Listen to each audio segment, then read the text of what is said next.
Good morning, students. So we are at the last part of our lesson, and we had done our economics fully, and today we are going to conclude our geography as well.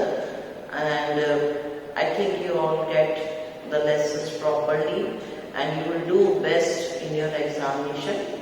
So let's start the lesson. It is from page number 5050. Then we have select our crops from the biodiverse environment, such as we from the reserve of the edible plants. We also experiment and select many medical plants. The animal were selected from the large stock provided by the nature. As the minch animals, they also provide us drought power, transportation, meat and egg. Then अगर हम देखें तो हम जो प्रकृति से बहुत सारी चीजें लेते हैं, प्रकृति ये बायोडाइवर्स सिस्टम एनवायरनमेंट जो है वो अपनी सिस्टम से हमें बहुत सारी चीज देता है। जैसे फसल, तो फसल में हम चुनते हैं कि हमें क्या फसल बोनी या हम क्या खाएंगे, तो वो जो चीज है वो हम ईडेबल प्लांट्स जो है सेलेक्ट करते हैं। ऐसे ही कौन सा एनिमल जो हम क्या कर सकते हैं, टैम कर सकते हैं, रेयर कर सकते हैं, जिससे हमें दूध मिले, अंडे मिले, मीट मिले, जो भी चीज मिले, ताकि हम अपने जो इंसान है वो अपनी जिंदगी को आराम से जी सके। ये जानवर ना सिर्फ हमारे खाद्य पदार्थों के लिए, परंतु ये हम सबसे पहले अगर हम देखें तो इंसान जानवरों के साथ ही क्या करता था, लोकोमोशन करता था, यानी कि उनके ऊपर ही बैठकर आवागमन करता था।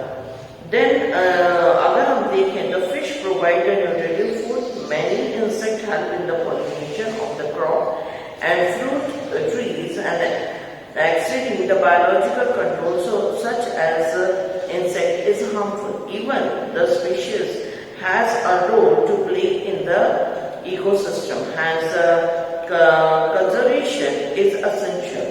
As has been mentioned earlier, due to exclusive exploitation of the plant and animal resources by the human being, the ecosystem has been disturbed.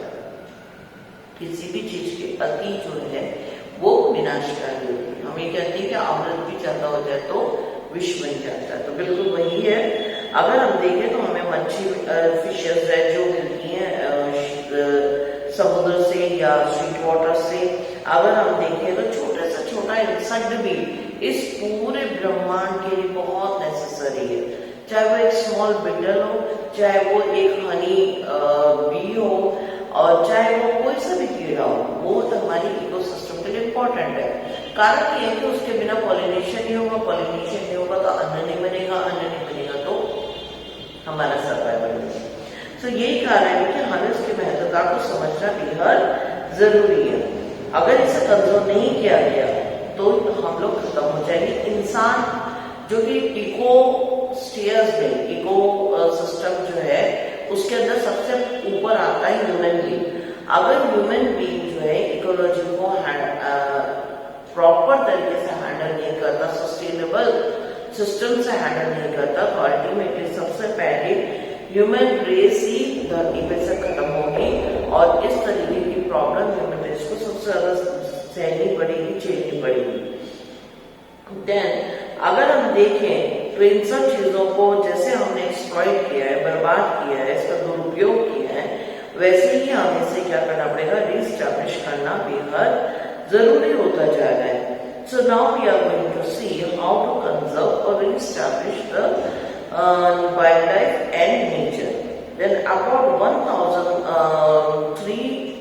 1300 plant species are endangered and 20 species are extinct. Endanger का मतलब होता है जैसे बिल्कुल दीवार के किनारे पे है, अभी यहाँ तक वो स्पीशीज है, अगर विपरीत परिस्थिति रही तो वो खत्म हो जाएगी, हम उसको देख नहीं पाएंगे, धरती को दिखाई नहीं देगी, यानी कि वो जो है एंडेंजर्ड।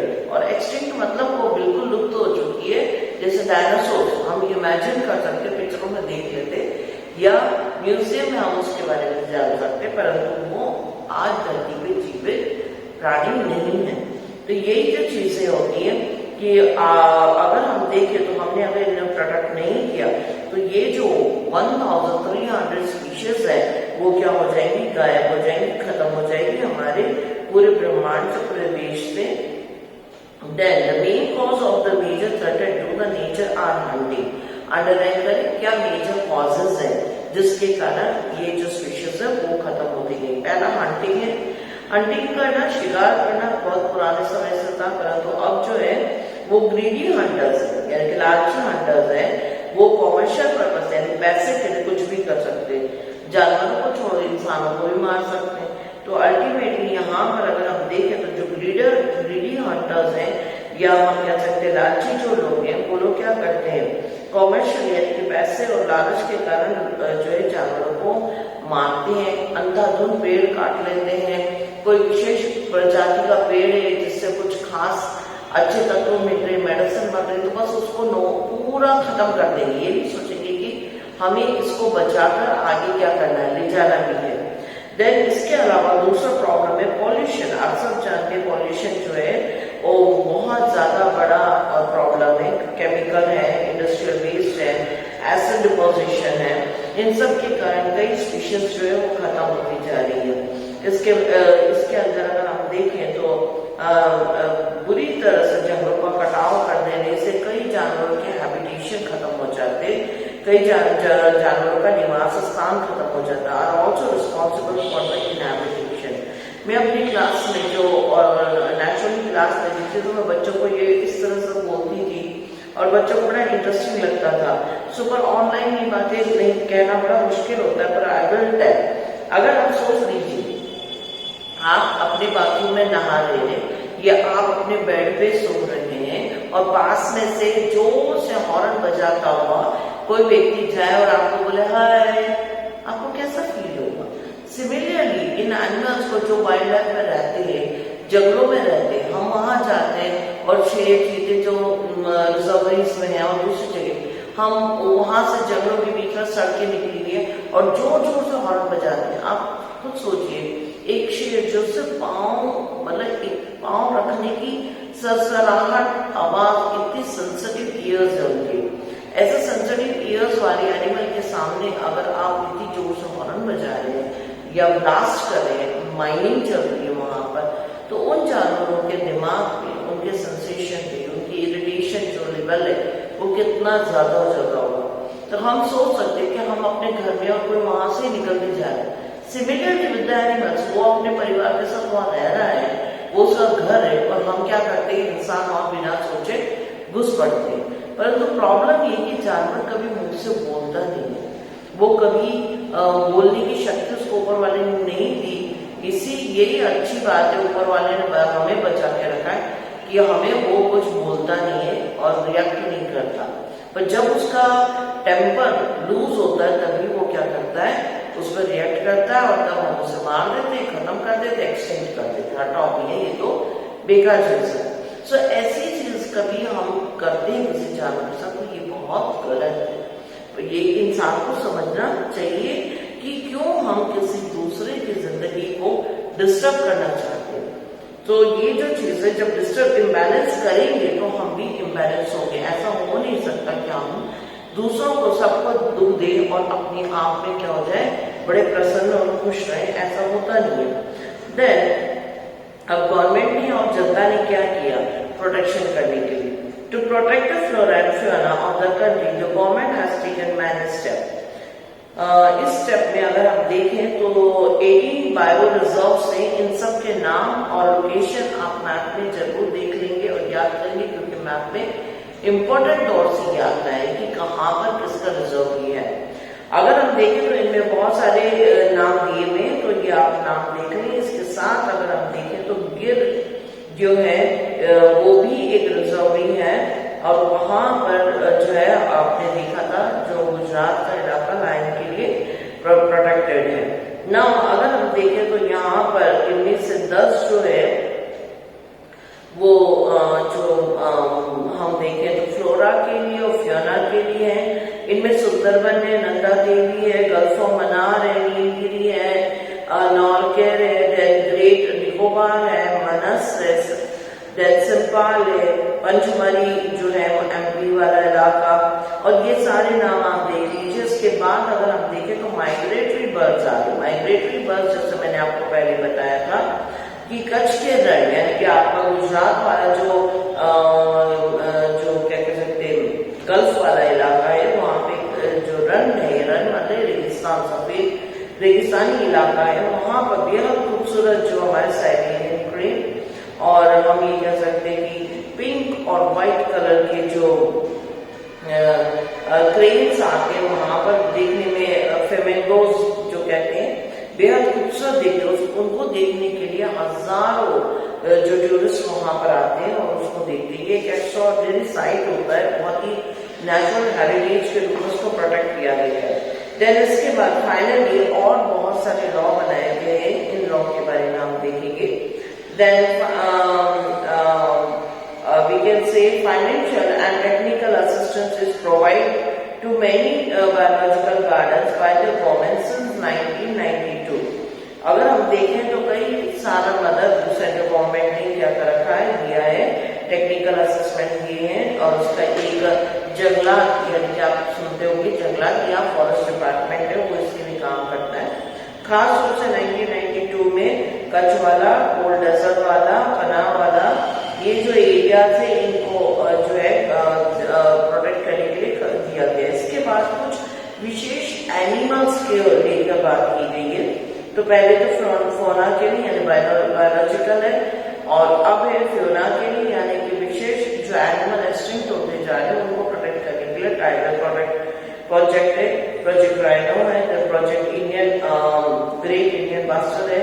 इन सबको जो है प्रोटेक्ट करने के लिए जो क्या किया गया, इलाके बनाए गए और इनमें इन जानवरों को खास सहूलियत दी जाती है ताकि सुरक्षित रहे। देन 103 नेशनल पार्क्स जो है वो बनाए गए, 535 वाइल्ड लाइफ सेंचुरीज बनाई गई है, और जियोलॉजिकल गार्डन्स भी हैं। ये सब गवर्नमेंट ने नेचुरल हेरिटेज, फ्लोरा और फेना को प्रोटेक्ट करने के लिए बनाया है। परंतु सिर्फ गवर्नमेंट ही करे ऐसा नहीं, क्योंकि कई बार हम भी बहुत चीजों को नुकसान कराते हैं। For example mobile vibration, mobile के वाइब्रेशन से अगर हम देखें तो हनी बीज को बहुत प्रॉब्लम होती है। हनी बीज को जब प्रॉब्लम होती है तो वो अपनी जो रूटीन एक्टिविटी उससे डिस्टर्ब होती है। जब रूटीन एक्टिविटी से डिस्टर्ब हो जाती है, इरिटेटेड हो जाती है, तो वो उसका एक्शन जो है चेंज होता है, जिसके कारण वो हनी नहीं बना पाती। और हनी बनाने के लिए उसको क्या करना पड़ता है, पोलन ग्रेन इकट्ठा करना पड़ता है। पोलन ग्रेन कहाँ होता है, वो फ्लावर्स में होता है। खास तौर से जो हमारे बैंगन, टमाटर, जो भी देख लो, कोई फ्रूट देख लो, और आप व्हीट देख लो, राइस देख लो, और हमारे बेस देख लो, इन सब का पॉलिनेशन होता है। अगर पॉलिनेशन नहीं हो तो ये क्या नहीं हो सकता, हमारे को ये अन्न नहीं मिल सकता। कुछ पॉलिनेशन एयर के थ्रू होता है, परंतु सारा पॉलिनेशन एयर ही नहीं करता। कई पॉलिनेशन सिर्फ डिपेंड करते हैं बर्ड्स के, इंसेक्ट्स के ऊपर, वही उसको लेके जाते हैं। बटरफ्लाई है जैसे हनी बीज है, ये लोग लेके जाते हैं, और जिसके कारण अगर वो पॉलिनेशन नहीं हो तो वो फ्रूट या वो खाने की चीज हमें अवेलेबल नहीं हो। और इस तरीके से अगर वो तो हमारी दुनिया में क्या हो जाए, बहुत बड़ी मुश्किल हो जाए, हम लोग जीना, हमारा जीना ही दुश्मन हो जाए। तो यही सारी बातें होती हैं जिसको हमें ध्यान में रखना है, और हमें अपने नेचर को प्रोटेक्ट रखना है।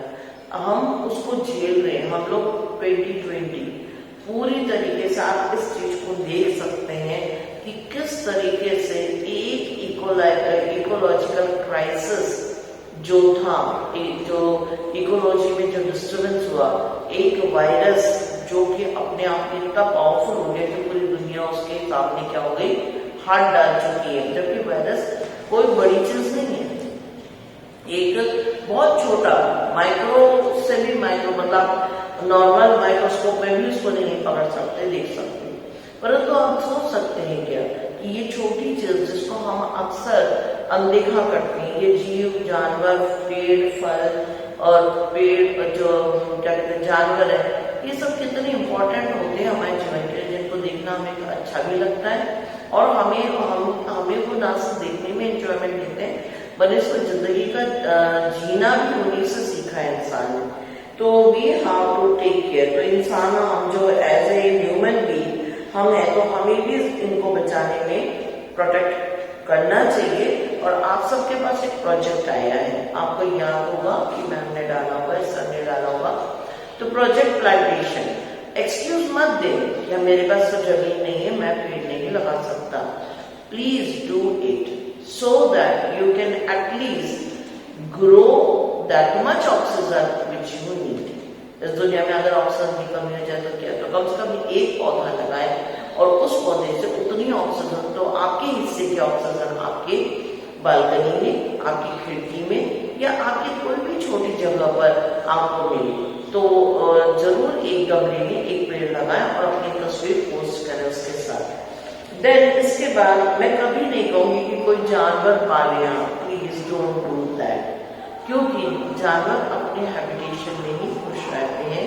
चाहे आप घर में उन्हें बहुत खुशहाली से रखो तो भी वो बंधे मजदूर या बंधे भी ही रहेंगे, स्लेव की तरह ही रहेंगे। Okay, then all of us must realise the importance of the nature ecology for our own survival. It is possible for the indiscriminate destruction of the nature environment is put to an intimate end. Okay, so यहाँ पर आपका lesson complete हो रहा है और आपको मुझे जैसे मैंने उस बार कहा था क्वेश्चन नंबर 4, क्वेश्चन नंबर 5 और क्वेश्चन नंबर 6 जो मैंने आपको पहले दिए थे, अब आप जो है क्वेश्चन नंबर 2 कर लीजिए। क्वेश्चन नंबर 2 उस दिन नहीं दिया था क्योंकि उसमें बायो रिजर्व्स के बारे में आ रहा था, पर अब आपने पढ़ लिया उसको बायो रिजर्व्स, तो क्वेश्चन नंबर 2 कर लीजिए। मेरे हिसाब से तो सारे क्वेश्चन आप कर लीजिए। एक और बात है, क्योंकि अब आपका पूरा कोर्स कंप्लीट हो गया जो मुझे करवाना था, सो अब जो है रॉबियम सर पढ़ाएंगे। तो बेटर मैं आपसे ये कहना चाहती हूँ कि आप अपनी कॉपी और अपने जो सिस्टम है उसको पूरा रेडी रखें। मैं आपको एक दिन डेट दूंगी और आपको उस दिन मुझे कॉपी और नोट्स ला के देना होगा। Okay, have a nice day.